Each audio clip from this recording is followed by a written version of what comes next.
Ito ang mabilisang ulat ng panahon ukol sa Tropical Storm Maymay. Kung ikaw ay nasa Hilaga o gitnang Luzon, partikular sa mga rehiyon ng Cordillera, Ilocos, o Cagayan Valley, magtago at mag-ingat kaagad. Ngayong ikapito ng umaga, August 6, ang Tropical Storm Maymay ay wala na sa dagat. Opisyal na itong pumasok sa kalupaan at ang gitna nito ay matatagpuan mismo sa Bangid, Abra. Ang bagyo ay kasalukuyang tumatawid sa mabundok na bahagi ng Hilagang Luzon na nagdadala ng delikadong hangin, matinding pagbugso, at napakataas na alon sa dagat sa malaking bahagi ng bansa. Kahit na inaasahang hihina ang bagyo habang nasa ibabaw ng lupa, malayo pa sa pagiging ligtas ang ating sitwasyon. Ang basang-basang mga bundok ay nagdudulot ng matinding banta ng baha at pagguho ng lupa, habang ang pinalakas na habagat ay patuloy na nagpaparamdam ng matinding epekto sa mga lugar na malayo sa gitna ng bagyo. Narito ang mahahalagang detalye mula sa Tropical Cyclone Bulletin No. 12. Pumunta tayo ng direkta sa kasalukuyang kinaroroonan at lakas ng Tropical Storm Maymay. Ang gitna ng bagyo ay tinatayang nasa bayan ng Bangid, Abra, batay sa lahat ng available na datos kabilang ang Benguet Doppler Weather Radar. Taglay nito ang lakas ng hangin na 65 kilometro bawat oras malapit sa gitna, at may mga pagbugsong umaabot sa 110 kilometro bawat oras sa mga kabundukan at baybayin. Ang presyon sa gitna ay nasa 900 at 78 hectopascals. Ang Maymay ay kumikilos silangan sa bilis na 10 kilometro bawat oras, at ang malalakas na hangin ay umaabot hanggang 180 kilometro mula sa gitna nito. Ang Maymay ay direktang tumatawid sa kabundukan ng Cordillera. Bagaman ang pagtama sa kalupaan ay magiging sanhi ng paghina ng bagyo, ang mabagal nitong paggalaw sa kabundukan ay nagdudulot ng matinding panganib sa loob ng kalupaan. Makinig ng mabuti sa mga tropical cyclone wind signals na kasalukuyang nakataas sa Luzon.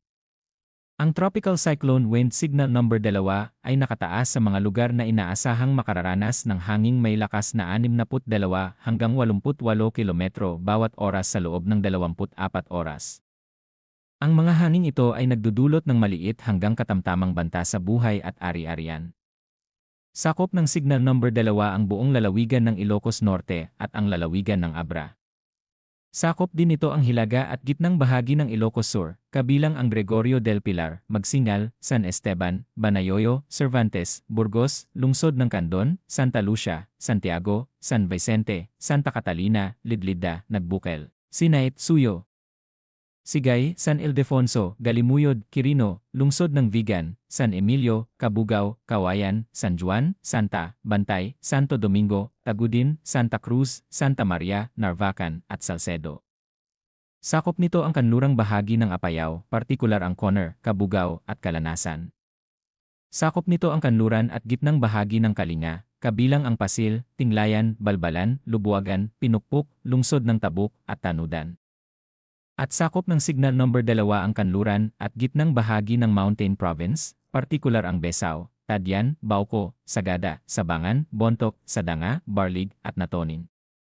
Samantala, ang Tropical Cyclone Wind Signal No. 1 ay nakataas sa mga lugar na inaasahang makararanas ng hanging may lakas na 39 hanggang 61 kilometro bawat oras sa loob ng 36 oras. Ang mga hangin ito ay nagdudulot ng kaunti o maliit na banta sa buhay at ari-arian. Sakop ng Signal No. 1 ang natitirang bahagi ng Ilocos Sur, ang buong La Union, at ang hilagang kanlurang bahagi ng Pangasinan, kabilang ang Bolinao, Anda, at Bani. Sakop nito ang natitirang bahagi ng Apayao, ang natitirang bahagi ng Kalinga, at ang natitirang bahagi ng Mountain Province, pati na rin ang buong Ifugao at Benguet. Sakop nito ang timog na bahagi ng Babuyan Islands, kabilang ang Calayan Island, Dalupiri Island, Fuga Island, at Camiguin Island. Sakop nito ang mainland Cagayan, Isabela, Quirino, at Nueva Vizcaya. At sakop ng Signal No. 1 ang hilaga at gitnang bahagi ng Aurora, partikular ang Dilasag, Kasiguran, Dinalungan, at Dipakulaw. Bukod sa mismong gitna ng bagyo, ang habagat na kasabay ng gilid ng bagyong Maymay ay magdadala ng malalakas na pagbugso ng hangin sa malaking bahagi ng bansa simula ngayong araw hanggang Sabado, August 8. Para sa ating mga pamayanan sa baybayin at mga mangingisda, ang kalagayan ng karagatan ay napakadelikado. Napakalakas na alon na umaabot sa 4.5 meters ang inaasahan sa mga baybay ng Ilocos Sur, La Union, at Pangasinan, pati na rin sa kanlurang baybayin ng Ilocos Norte at hilagang baybayin ng Batanes.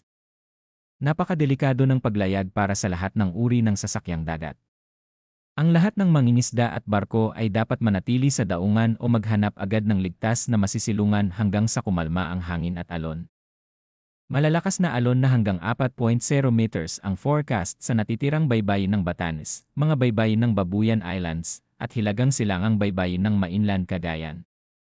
Malalakas na alon na hanggang 3.0 meters ang inaasahan sa natitirang baybayin ng Ilocos Norte at Mainland Cagayan, silangang baybayin ng Isabela, hilagang silangang Aurora, at Davao Oriental, hilagang baybayin ng Camarines Norte, Camarines Sur, at hilagang Samar, hilaga at silangang baybayin ng Catanduanes, at kanlurang baybayin ng Zambales, Bataan, at hilagang kanlurang Occidental Mindoro, kabilang ang Lubang Islands.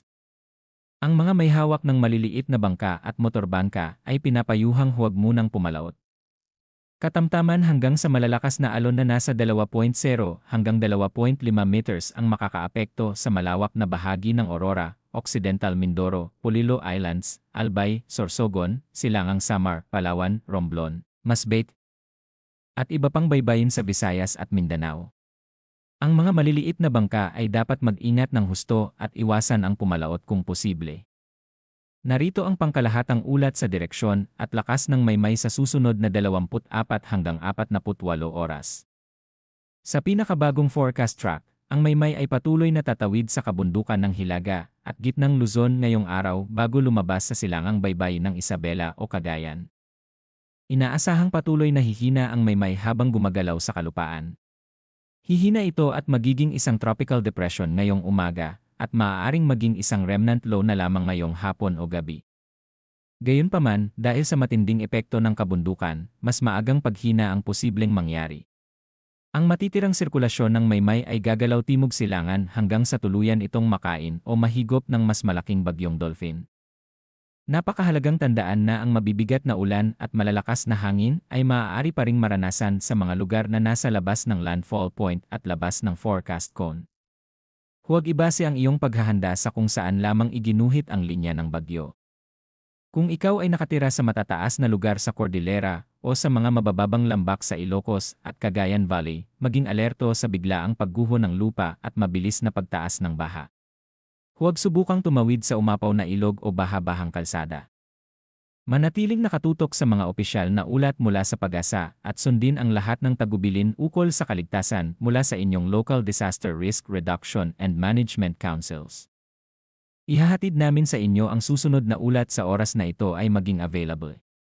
Manatiling ligtas at mag-ingat ang lahat.